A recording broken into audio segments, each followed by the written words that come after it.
एक आक्षेप आहे, ह्या माणसावर कारवाई करा, नाही तर नका करू, नाही तर आम्हाला जवळ सोडून दुसरे हद्दीत टाका, नाही तर ग्रामसेवक आम्हाला दुसरे द्या. हा माणूस म्हणतो मी काय धाराशिव जिल्ह्यातला आहे, मला काय लय फरक पडत नाही, मी काय जवळ सोडल्यावर नांदला जाईन, तालुक्यात जाईन दुसरीकडे. हा उघडीट भाषा करते दादा. अधिकारी नसता तर ह्याला मारला असता आम्ही, आम्हाला काही लय जड नाही मारायला, हे अधिकारी म्हणून. आणि जाधव साहेब चांगलं काम करतात, ते म्हणतो ठीक आहे जाधव साहेब नाही, पण बीडीओ वरिष्ठ माझा बाप नाही, वरिष्ठांनी फोन केला तर हा माणूस मोबाईल स्विच ऑफ ठेवतोय. आणि गावातल्या भारतीय जनता पार्टीच्या सरपंचाचा फोन याला घ्यायला जमतो, बीडीओचा फोन घ्यायला जमत नाही.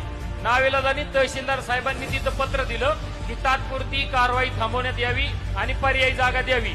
बीडीओ साहेबांनी बी तसे आदेश दिले, तरी हा माणूस ऐकत नाही. आता ही नेमकं ह्या माणसाला काय मुख्यमंत्र्याचा फोन लावून द्यायचा का नरेंद्र मोदीचा लावून द्यायचा, विचारानं आम्हाला सांगा बाबा. नरेंद्र मोदीचा लावून द्यायचा, विचारानं आम्हाला सांगा बाबा. तुम्हाला तहसीलदाराने जर तिथं बीडीओली पत्र दिलं असेल तर तुम्हाला कसं डोकं वापरायचं तिकडे?